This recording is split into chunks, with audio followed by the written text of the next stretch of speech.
The following episode contains language and descriptions of violence and self-harm. It may not be appropriate for all listeners, but it was my life. Discretion is advised. Welcome back. Finally to another episode of Roll Call with Chappy. It's been a couple years off, and I have been dying to get back to this. I'm going to tell you guys a lot of the stuff that went on in my life, why I was away for a couple years, but I got a couple babies now, got married, and I have been getting blown up from DMs from prisons all over the country to start my podcast back up. So we are here, and I was given instructions by my team to get as big of names as I could possibly find, and I did the exact opposite, and I got someone that doesn't even have Instagram. She only has it for her podcast page, and crazy enough, my wife is the one that found her and sent me a clip that she had done on a podcast, and then we talked. I got interviewed by her, and I was like, I don't even know her full story. The bits and pieces I know enough.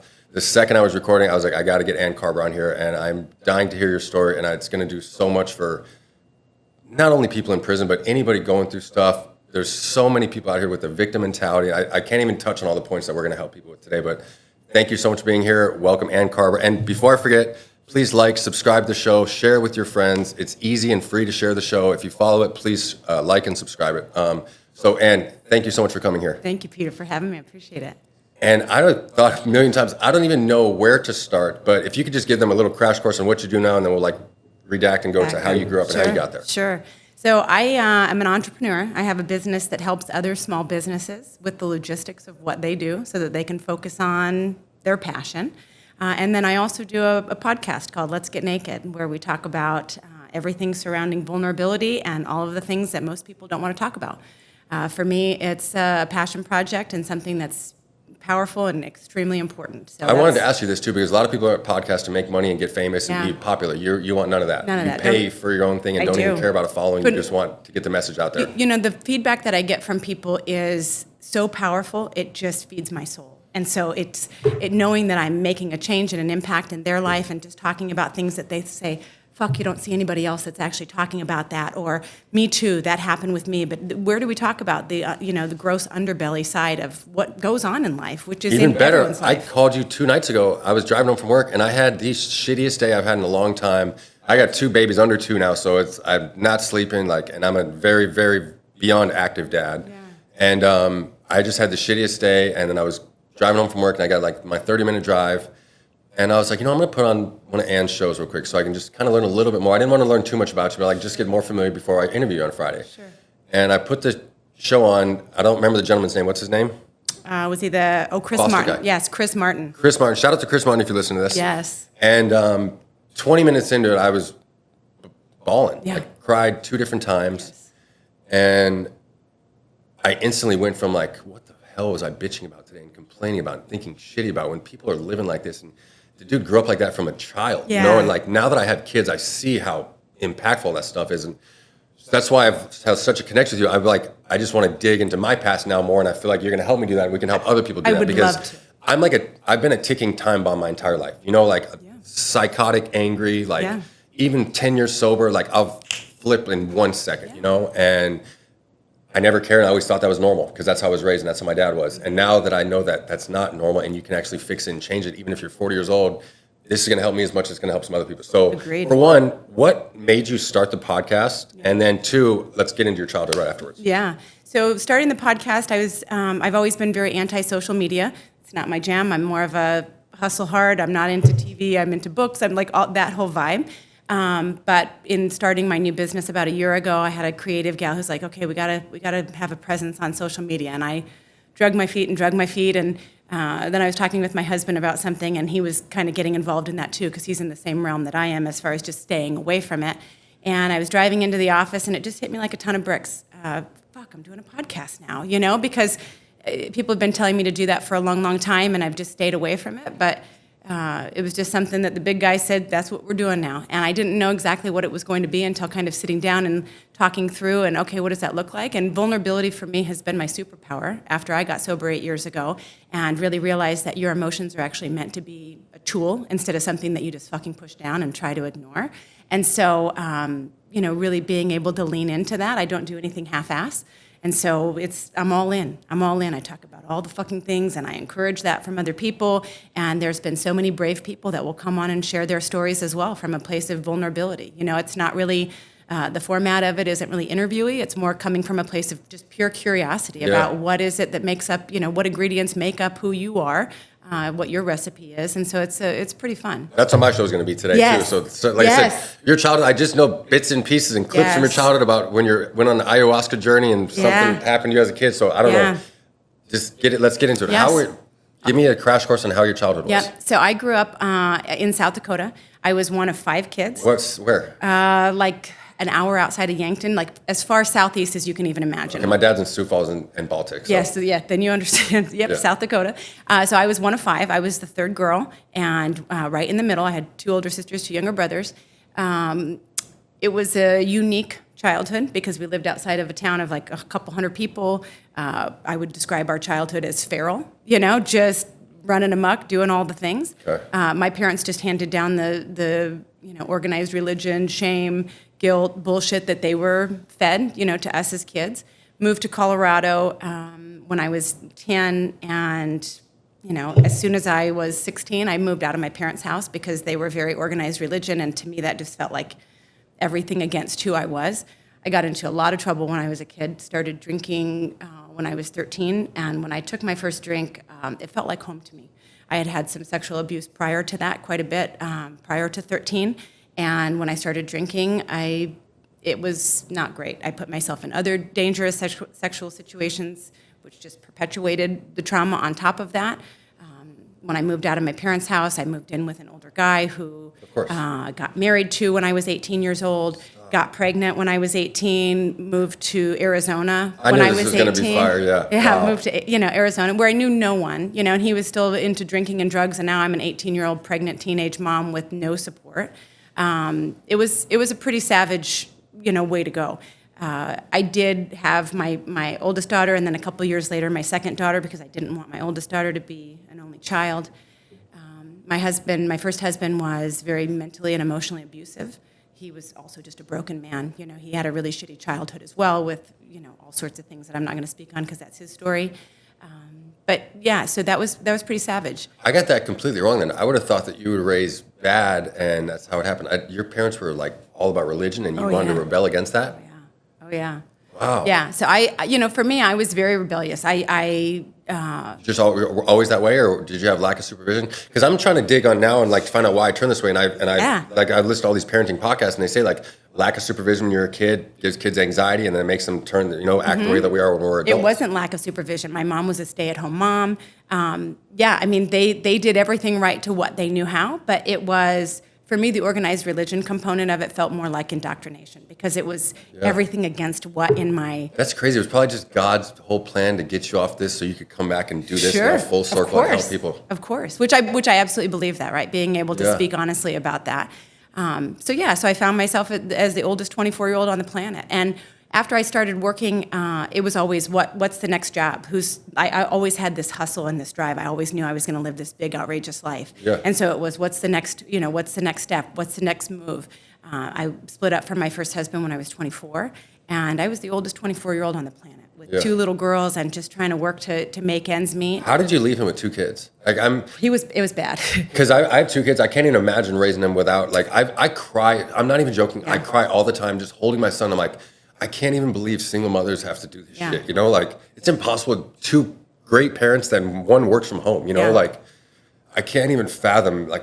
My brother's wife, they're still together, and they got 3 kids together. He's not freshly sober, but just not a good human being whatsoever, and had multiple affairs, and she's still with him because she can't leave. That's what I'm saying. And she has a lot of help. How did you do that?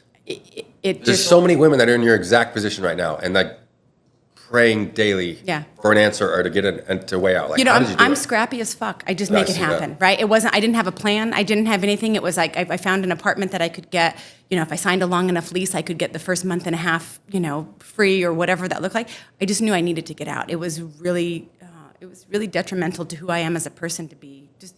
The mental and emotional abuse is just not okay. And then watching that happen where my daughters were there as well, it was happening in front of them too? Yeah, exactly, right. And then, my one daughter was 5 when that happened, and just watching him and how he was parenting her, is no, we have to put a stop to this. And Thank God you caught it early. Yeah, and it didn't matter what it was. You know, it didn't matter what it took. I was willing to do whatever it took to get out of that situation. So, Wow. yeah. I don't know how much you are comfortable talking about, but Everything. sexual abuse before, how did that happen? Or was Sexual it family? abuse started when I would say half of my guests were sexually abused. Yeah.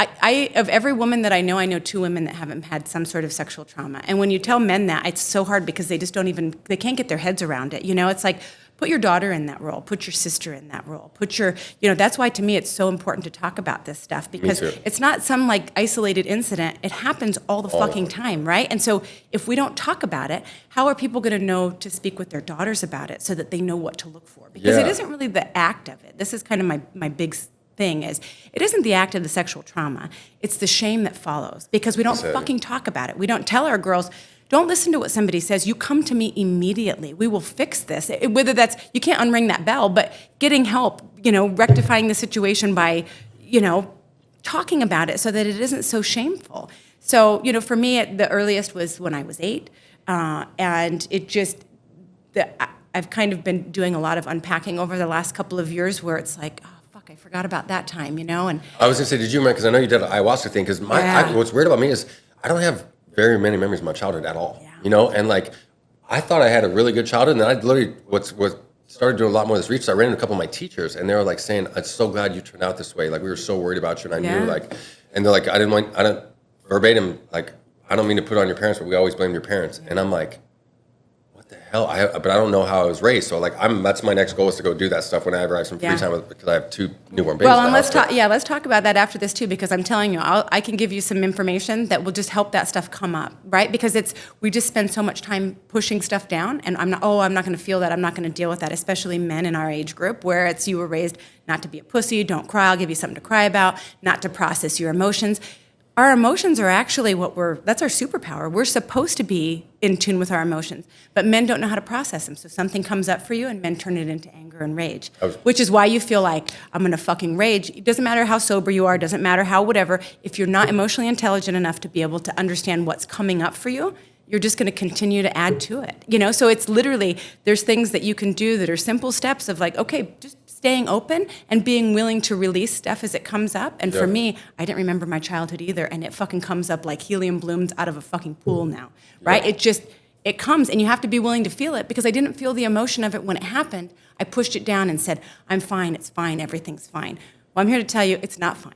It's not. The analogy my counselor gave me is like all the stuff you push down, it's just like gets stacked and stacked and stacked, and then before you know it's up up here. Yeah. So then she goes, the reason you have a temper is because anything that sets you off course, everything's already packed up here. You have nothing left to give. All you can do is pop. You're already at a fucking 9. Yeah, and you're I was already like, at a 9. Yeah, and I'm like, damn, that is literally me to a T. It is, and if you realize that, and you realize like, okay, if you could release all of that stuff, if somebody could give you the tips and tricks how to release all of that stuff, what comes back after you do that is this childlike awe and wonder. Right? So to me, my favorite thing is seeing the soul of an 8-year-old boy inside of a grown man. Makes my heart fucking happy. Because you all have them, right? Mm-hmm. We just have all of this shit on top of them. All of these masks, all of this, I have to be so tough, I can't break down, I have to carry all of the weight for things, I can't show weakness, I can't be vulnerable. I think that's bullshit. I'm calling bullshit on that. That's the reason why I do the podcast. That's the reason why I do the things that I do, and it's my mission. My why is my dad, my brothers, my husband, my son, my daughters and the men that they're going to saddle up with for their lives. Like, you guys aren't meant to bleed in the dark. Yeah. You're not, but that's what we've asked you to do. That's what we've asked our men to do, is bleed in the dark. And then we have this beautiful women's empowerment movement, which I am so pro-women, so don't ever take that the other way. Yeah. But where are our men in all of that, right? Where are our men to say like... different roles. Exactly. It wasn't like they're the villains in that story. You guys were just little boys right next to us, little girls growing up in the same bullshit, structure. You're not the villains. We need support for you guys, too, to say it doesn't have to be like that. It wasn't supposed to be like that. You weren't supposed to carry that, right? For sure. And then how to set that down or how to release that so that you can come from a place of wonder and awe, and instead of just you're at a 9 and any little thing happens and you fucking blow your top. I've been at a thing now where I'm trying to... I feel like I've been so used to being angry, and like it just normal. I was angry all day long. My dad was the same way. 25 years. He's the only other guy that's sober in my entire family. 25 years sober, but the biggest dick you'll ever meet on the face of the earth. And we were the same. And now I'm just trying to get to where like I said, I always just thought it was normal, and I didn't know you could fix it. So now like I'm conscious, and like when I get angry, I'd like literally just digest it and like process it instead of blowing a lid like I would normally do, Yeah. And it's so much to where I take TRT, testosterone from a doctor. Yeah. And I didn't take it for a while because I had my kids, and I thought I would worry about mess up my temper, and I just went back on it again, and no joke, I can feel, because now that I'm feeling when I'm angry, and I can like feel little stuff, like it makes my blood boil on little shit that would never affect someone like that, So like I quit I told my wife I stopped taking testosterone. I'm like, I'm on a mission to fix myself, and I'm on a mission to make myself not angry, and I want to be the guy that people look at and like, dude, what the fuck is that dude so happy about? You know what I'm saying? And I was the exact opposite before. Like I wanted to kill myself on a daily basis. Yeah. Yeah. All right, backtrack. Yes. 24 years old, you leave. What do you do next? Because you have 2 kids. I have 2 kids. This is people's problem. They have 2 kids. Who watches the kids, and how do I go make money? Well, so This is why people stay together for so long. Right, exactly, right? So I worked I was a project coordinator at a construction company, project engineer at a construction company. And I worked my ass off. I had to get a second job. My sister was watching the kids at night, but it was literally, I'm willing to do whatever it takes, Yeah. And I've always just, whatever the next job is, whatever the next raise is, I was always, vigilant about speaking up for myself, of working hard and then requesting the money to kind of back that up. Because my first husband didn't help me. He was so pissed off that I left. His ego was so bruised that it was like, he doesn't give a fuck. He's not helping me pay for daycare and for diapers, and he doesn't give a fuck, which is outrageous. But that's exactly why women do stay, because we're not in a position to be able to be equal earners or have the skills. We've, stayed home and had babies while the guy works, and so then you're like, what can I do? You can't. So you're 40 years old with no work history. Like, just go leave. I'm like, what the hell do you do? Absolutely.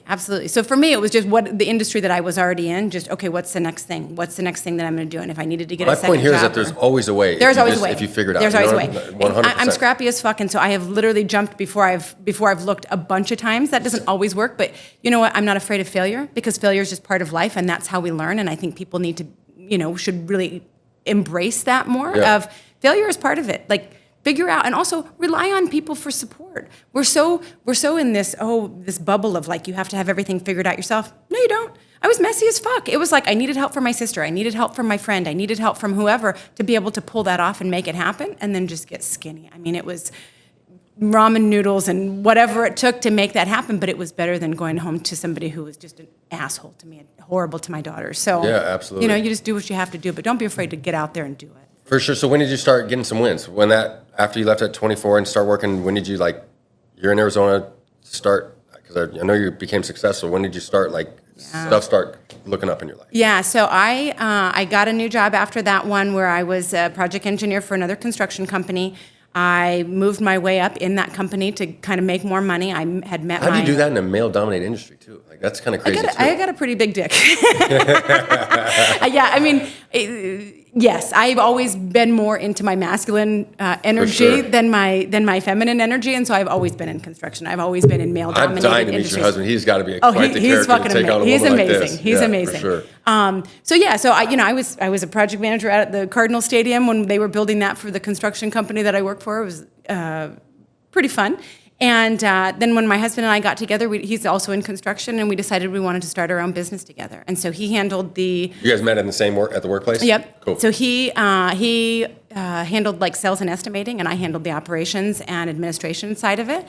And we started a company and grew it to, the biggest in that specific niche, and then sold it in 2020. We moved up north for a couple of years, but I always had side hustles too. I always had VRBOs on the side. I always had, I hustle hard at the expense of my family, right? Because I was not plugged into kids. I had, at that point then as I was That's what I was going to ask about that too. Yeah. How is it during your kids during they're say, 5 to 15 or something like that? Where were you then, or how were they? I was how working. Your relationship with them I was then? working.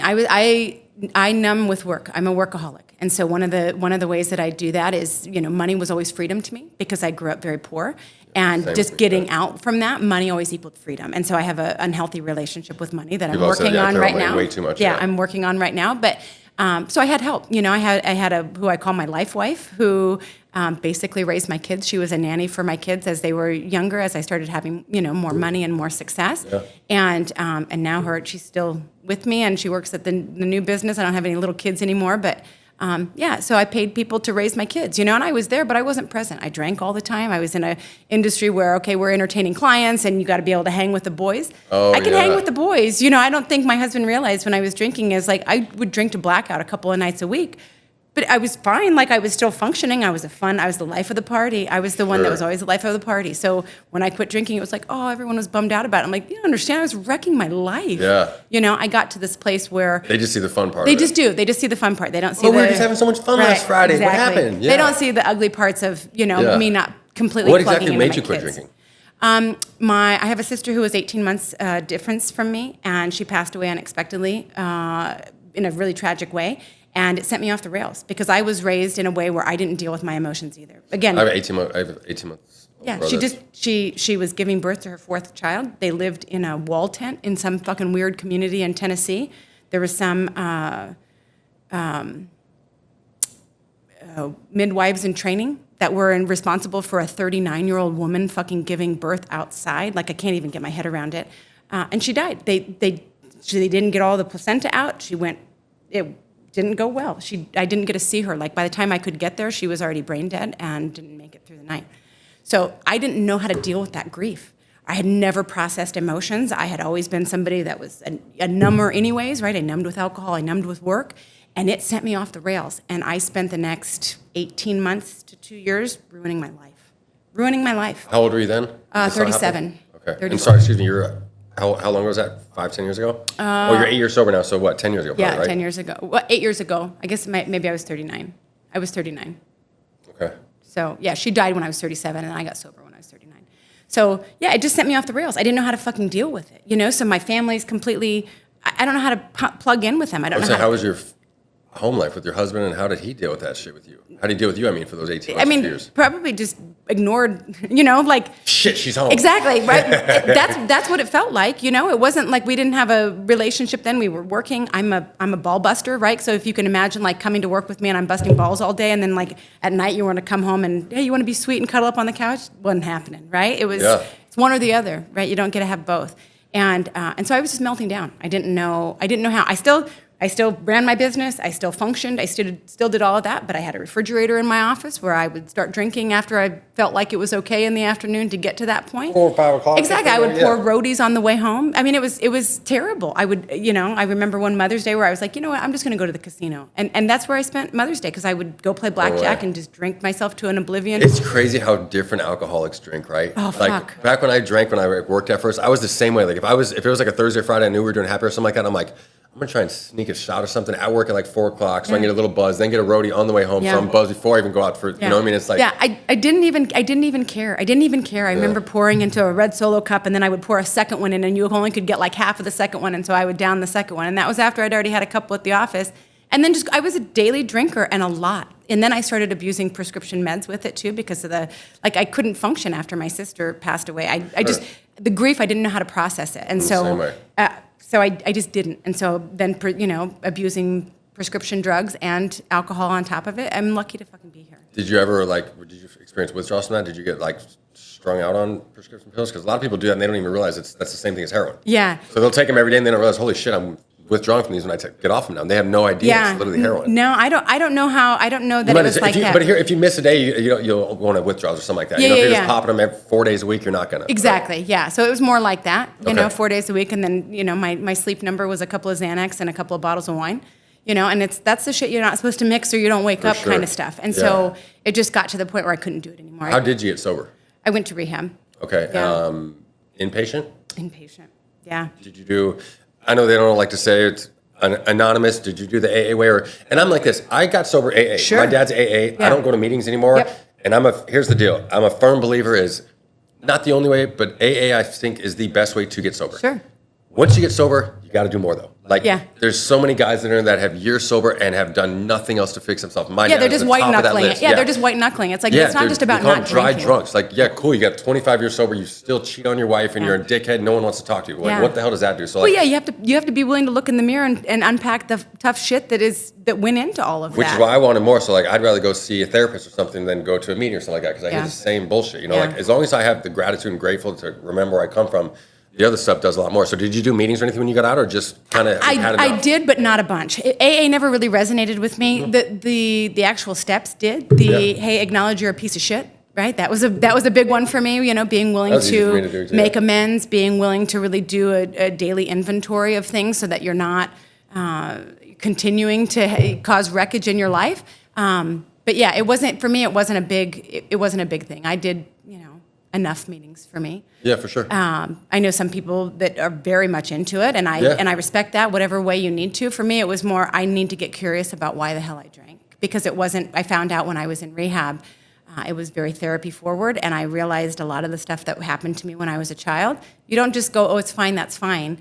It stays, and you carry that weight around. Yeah. And so when all of that stuff just keeps adding to it, you get to a place where you're going to blow. So it was. So how'd you start doing discovery on this too? For a lot of people too, like where do you even start, and how? Like what?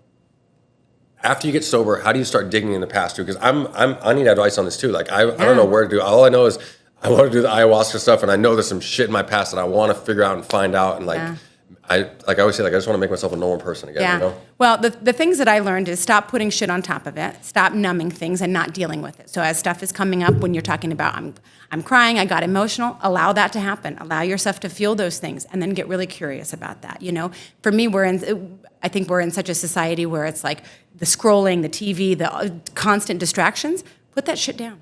Yeah. Get a fucking book out. And just journal about what it is. When you have something where it's like, God, that feels like heavy on my chest, get curious about that. Sit with it, right? Allow that to go through you instead of getting stuck or instead of you pushing it aside and saying, I'm not going to deal with that. So it really is, yes, you can do all the things. You can do therapy and self-improvement books and all of that, right? I would listen to podcasts, and I've read hundreds and hundreds of self-improvement books because for me, I come at things with I'm an alcoholic. I come at things with a hammer, a big hammer, no matter what it is. And so when it was like, oh, I'm the problem, I didn't realize I was the problem. When I realized I was the problem, okay, what am I going to do to fix that? And the biggest part that I've learned is just getting quiet with yourself, being willing to put the phone down and just journal. Go sit in a park on a blanket underneath a tree and just think about shit. That will unhinge most people.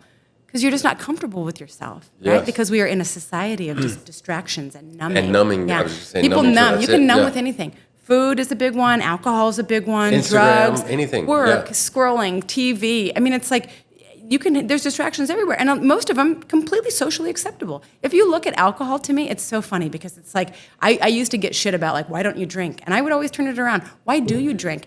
Make a list of the value added that it brings to your life. Pro and con. Absolutely. That's easy. Absolutely. Like just do that. I encourage people to get curious about that all the time. And if what it's bringing to your life is a bunch of bullshit and a bunch of drama, and I made all of these bad decisions because I got drunk and da-da-da-da-da, we're adults What now. are the pros on there? I was even trying to think, what would be the pro list? Like, it can be more fun sometimes. I don't know. I have a pretty good time.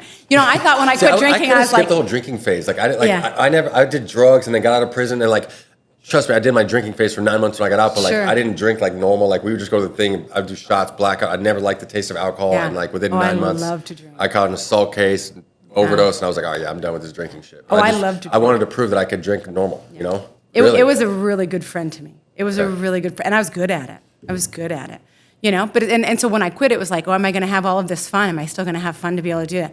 I have way more fun now. That was my biggest problem when I quit drinking too. My biggest thing was I was like, damn, I know I need to quit drinking, but I don't want to stop having fun. And seriously, it was like, what about golf? I can't golf and not drink. Yeah. And then my first few times golfing after not drinking was like horrible. And I was just like, no joke, that I had this justified in my head. I was like, I'm going to sell this idea to my sponsor that I'm just going to only drink when I golf because I can't golf if I don't drink. And it's just like, you just keep stacking wins, and you get to the point where you're like, literally, then you can look back, like, what the hell was I even doing for that long? How did I even do that? I wasn't even that person, Like the longer, just like there's I don't know what the stat is, but like when you do heroin, it takes like a year to get like the endorphins back to where your brain is like fully normal for not still craving heroin even after a year, Yeah. Well, and when you realize that you're numbing, right, and think about what that is. So you're numbing so that you don't feel the lows, right, and you're not processing things so you don't feel the lows. But in doing that, you also don't get the highs. And to me, that's sad. Yes. So when you're at this place where you are right now and you're saying, okay, I want to do the work, I want to figure this out, I'm excited for you because I understand what that looks like, and I know what the highs are that you get as you start clearing all of that shit out. And for me, it's everything. It's everything. How did you begin your ayahuasca journey? And then also, did you do anything like else ketamine or anything like that? I don't know if you're open to. I haven't. I've done ketamine. I haven't, but I'll tell you something. For my podcast, I'm actually going to go do a ketamine session and then bring the gal on the facilitator on the podcast so that we can talk about what I bring up. And the intention is, tell me what happened in South Dakota because I don't fucking remember a single memory about there. That's scary shit, especially when you know that like the initial sexual trauma started happening back there. So it's giant balls that I feel like I'm walking into this experiment with. but let's see what's in there. Let's see what's, let's figure it out. There's so many people that don't remember their childhoods. Yeah. And it's like, there's a reason for that. You start out at wherever you do, and we put trauma, and then we numb. And then we numb, and we put shit on top of it, and we don't know how to deal with our emotions, and we put shit on top of it, and put shit on top.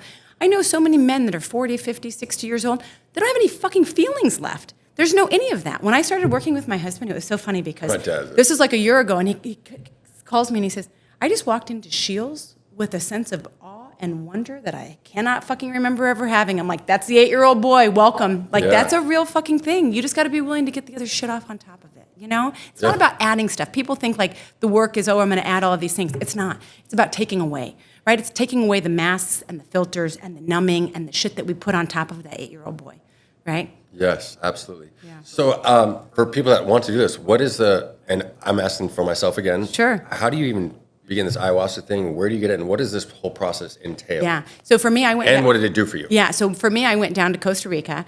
I had this thing, this was a couple years ago. I had this thing where I've been doing the work pretty aggressively for the last 8 years. First couple of years was putting my life together after I got sober. And then basically 6 years of just really going at it with a ferocity that is almost scary to me sometimes. Yeah, everything, all of the things. And so I got to this place where I feel like I had cleaned out a lot of junk, but I felt like I had something that was stuck and I didn't know what it was.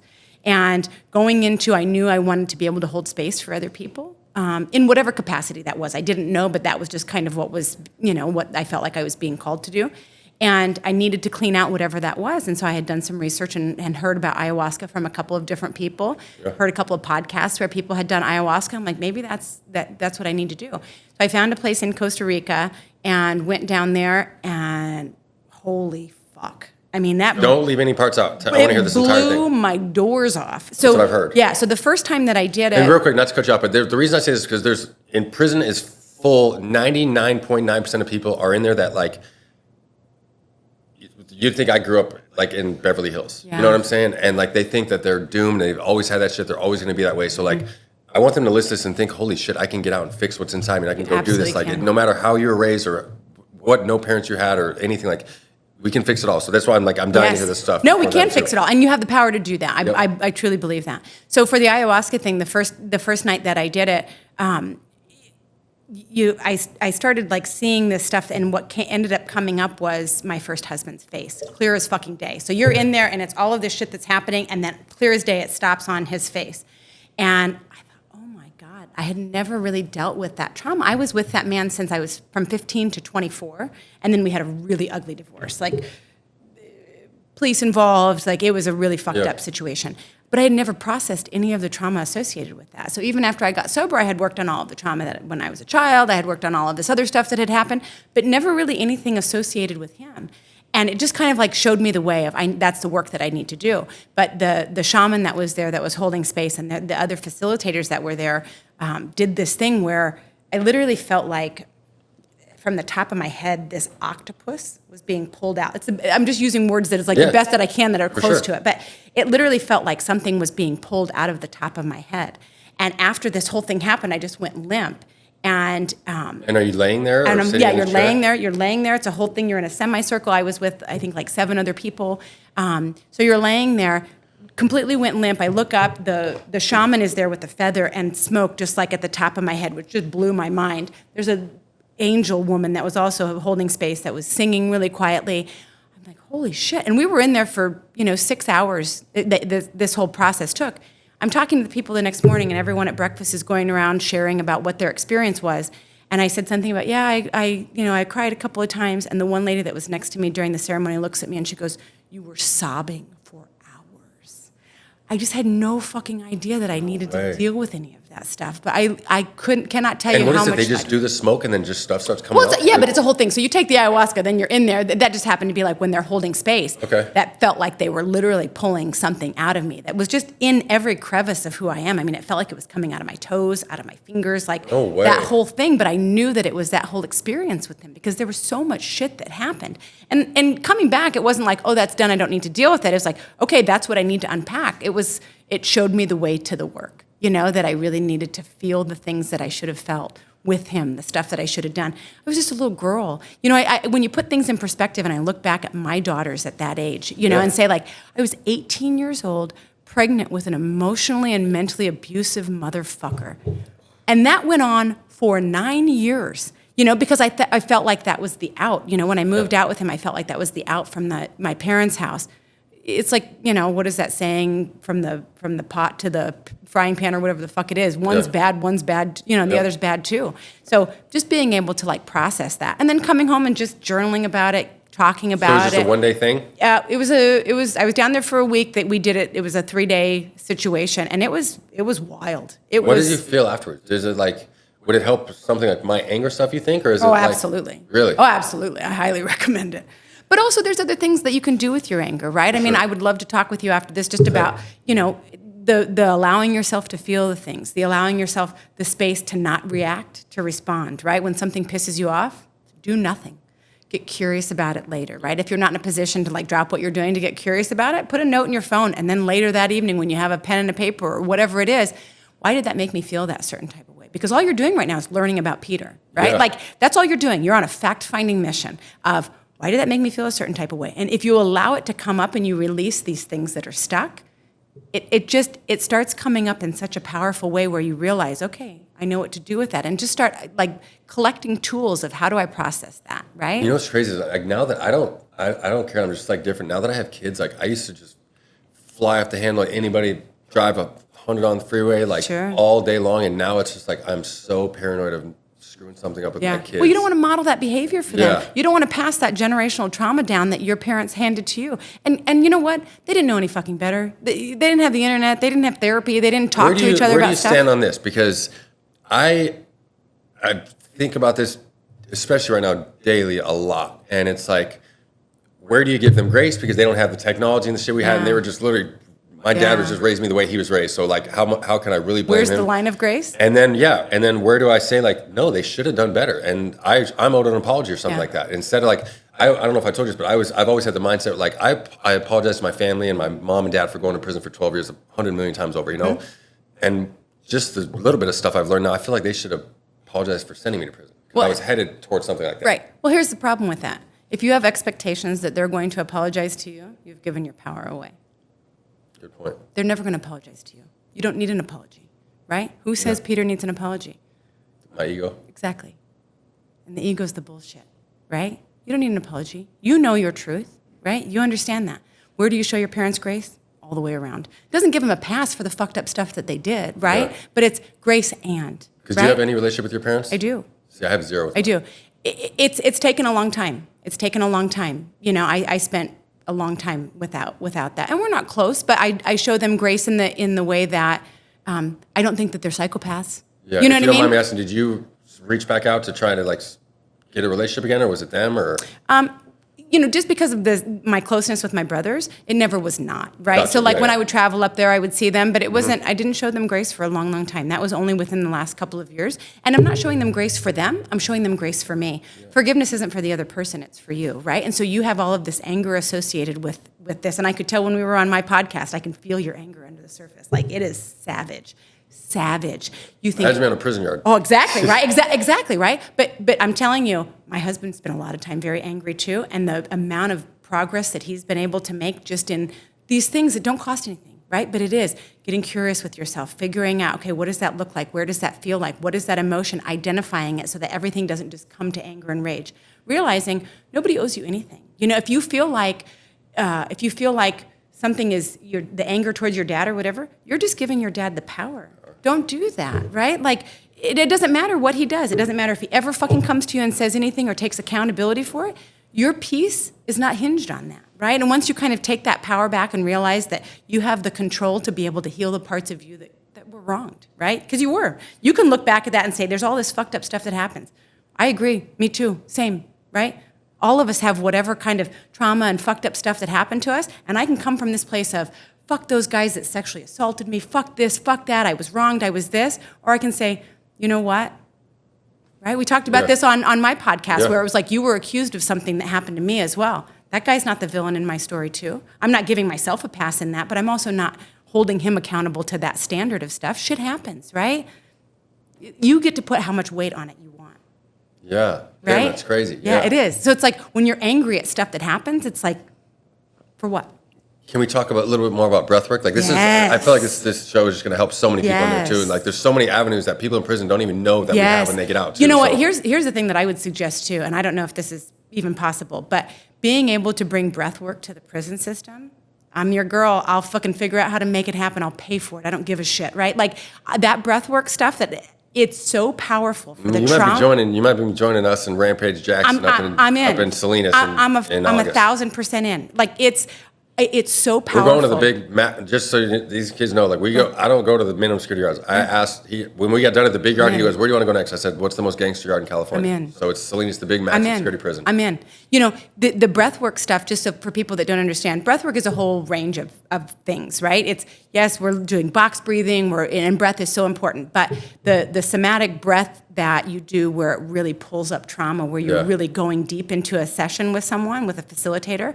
I have a facilitator who I use and who I host, at my house for other people that just, I want them to be able to do the work and I want it to be accessible to them because a lot of people don't have the money to be able to do that. So, but it brings up all of this trauma and shit so you can start releasing it because you don't even realize. So you have these men who have all this fucking anger, and they don't know what to do with it. If you could do something that all you're using is your breath and you will get ayahuasca-like results from, I'm telling you. You don't even have to go. Because I was heard to try that, then do ayahuasca. You don't have to go to Costa Rica. I'm telling you. We'll talk about it afterwards, and I'll get you set up with this. But being able to do that in a prison system where it's like these guys can really be able to lean into that, I'll facilitate that all day. I don't need to get paid for that. I don't need to any of it. I believe in that so much for our men. Is there anything that they can do without having a facilitator there right there with breathwork or something like that? Because I mean, they're sitting in a cell with all day long. Yeah. Any tips you can give them? Let's figure that out. Let's figure that out of what you can do that like is a resource for them to be able to, because they're, like I said, it's a whole range of things. It's breath that people can do all by themselves. For me, the trauma work that I facilitate with the provider that I use, it's more like really intense. You would want a facilitator there for that because it's somebody to hold space for you while you're pulling that stuff up. How are you with meditating? I'd love to meditate. So tell me. So I'm all about routines, and I'm curious to know a woman like you's routine. Are you a lady that prays in the morning? Do you meditate in the morning? Because here's the deal: gratitude and perspective are the two biggest things in life. If you ask me, like if you have gratitude and stuff, you can get through anything. And if you have a perspective to where you come from or who else, just like we said, someone always has a worse. Like you can't lose in life. You know? So. What do you do daily for extra gratitude, and do you meditate or whatever? Yeah, so I have a huge gratitude practice where for me, it's not only in a journal that I have. I knew you did without even knowing that. Well, here's the whole thing. The more gratitude... I can tell by the way you act that you have that, if that makes sense. Well, here's the whole thing. The more gratitude that you have, the more that the universe and the creator bring to you. That's a fucking fact that I watch happen among everyone that's around 100%. Me. So if you don't have a gratitude practice, change it. Because it doesn't even matter if you're in prison, if you're in any, like the worst situation that you could think of, we all have things to be grateful for. Maybe it's just your breath. Seriously. Maybe it's that like literally whatever it is, come up with 10 things. Because by doing that, it changes your perspective. So that's, you're looking for things to be able to put in your gratitude journal, right? If you're looking for that, you'll find that. If you're looking for things to complain about and things that are bad in your life, you'll also find that. You get to choose. I believe that people are either inherently positive or negative, right? You're either coming from a place of solutions or a place of excuses. You can have whichever one. A lot of people want to be the victim and like, oh, this happened to me, this happened to me. Maybe that's what your life path was, right? I look at the shit that happened to me in my life. My entire life and every trauma I ever had primed me for sitting in this seat right here, being able to talk with you. Because when people listen to my podcast, I don't have a fucking college degree. I don't have a whatever. I barely graduated high school. Makes me relatable as fuck. I'm scrappy as shit. I'm successful by any measure that you put out there, right? Because I worked fucking hard and I didn't come from this victim mentality and I didn't make excuses. It wasn't like, how am I going to get out of this? It's like, fuck, I'm jumping. I'm a cannonballer, right? I'm jumping. I asked you first met if you could be my therapist. You're like, I'm in construction. I was like, what the hell? Yeah, I was exactly. like, no way. Yeah, no, it's just, this is just life experiences and shit that I've learned. But as I started learning about myself, and it was like, oh shit, I'm starting to really feel my emotions. I love this. I get all the highs now. And I'm telling you, they're better than any drug or any alcohol that you can get just by knowing how to work with your emotions, So being able to do that and help other people along the way. It's like, I just want to, hand to hand down the ladder and help somebody else up because I've seen stuff. I've seen the other side of it. I'm like, we don't have to live like that. We don't have to just numb ourselves and triage ourselves from our shitty life. And it doesn't have to do with anything about money because people look and say like, well, you have money, so it's easy. fuck that. The stuff that I do that matters has nothing to do with money. And I'll show you that for no money, right? I'm not in this game to be able to make money. Like, yes, I have money. That's great. But the stuff that I'm going to show you is being willing to get quiet with yourself, being willing to figure stuff out. Talk with other people about tips and tricks that they have. I'm actually in the process of writing a book, and I'm almost done with it. And all it is like these life hacks that will be able to help you change your perspective, have a gratitude practice. These things that cost nothing, right? But it's like little tweaks that you can do in your life, and you don't even realize how big of an impact it is. Oh, I hustle hard. I'm taking my baby to college in California next week. So I'm going to be an empty nester, and that's going to fucking level me up even more. Where's she going? He's going to Southwestern College. He's going to play football over there. Oh, so, dope. Yeah, That's awesome. he's excited. So for me, it's like I have this light and this energy, and what feeds it is being able to see the impact that I make on other people, because I am relatable, because it is like I started with fucking nothing. Yeah. And I live this amazing life that isn't about, the money is the least of my fucking, what does it for me, right? It's just there, right? That's just a currency. When people realize that, like, I grew up with a really unhealthy relationship with money. When you realize it's just a currency and just part of life that yes, we have to have that. But really figuring out, go all in on you. Go all in on what makes up Peter. I went all in on what makes up Ann, which is a daily, from now until forever practice, because you're always figuring things out, whatever that is. It's a worthy cause. And everything that I open and release and crack into makes my life better. I feel lighter. I feel more amazing. When you realize you're carrying all this weight around, right? Think about all of this weight. The stuff about waiting for an apology from your parents, the stuff about the things that were done wrong to you, right? All this time I did in prison. You're carrying all that weight around. Like, literally visualize yourself with a dumbbell here and a barbell over here and some shit tied to your weight and your waist and all of that. You get to set that stuff down. You don't realize, like, you don't need permission to set that stuff down. You just do, right? I will show you tips and tricks for how to set that stuff down, and you will feel lighter and lighter, and you start developing these tools, because they're just like muscles, just like your muscles are, right? Your emotions and your mind are muscles just like that. So the more that you use them to put things in perspective, to understand, like, okay, what's the other side of that? You know, think about your parents and what the other side of that was for them. Think about your sons, how much love you have for your sons, and they felt helpless. They didn't have tools. They didn't have an internet to say, like, how do I help my son? It was, they're in a place where people don't talk about shit. They were literally doing the best that they could. Your family has so much anger in it, right? Because that's what we were taught to do. They're not psychopaths. They're not psychopaths, right? They're fucking angry. They're misguided. They just were, passing down the shitty generational traumas that they did, right? Yep. It doesn't have to be like that. Wow. God, this is amazing. I know, right? And sir, for one, since this is going on all the tablets, for any of the states that want to get us out there, start reaching out to your counselor, something like that.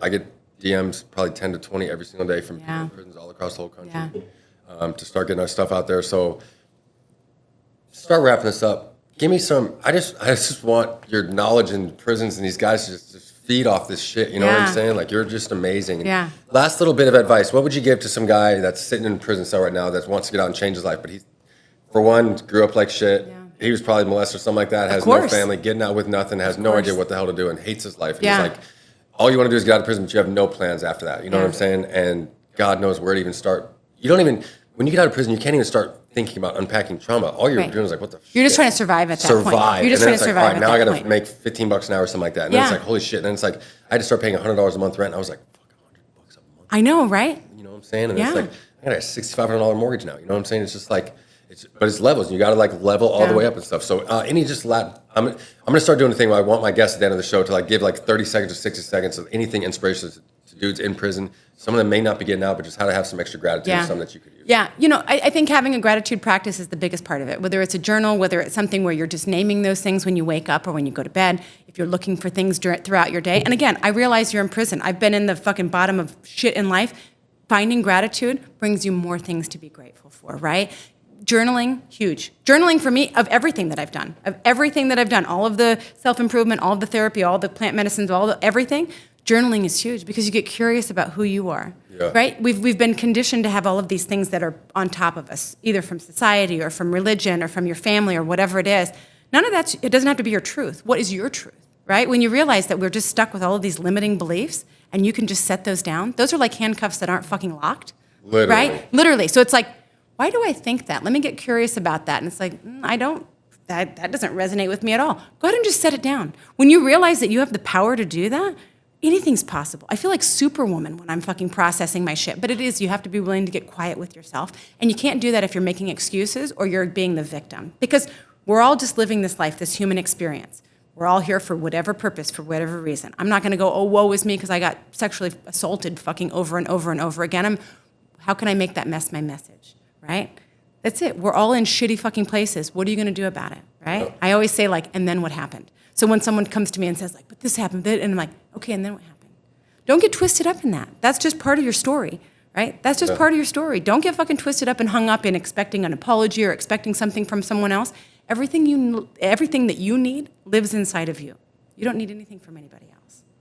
Damn, we are back. What a way to kick off the show.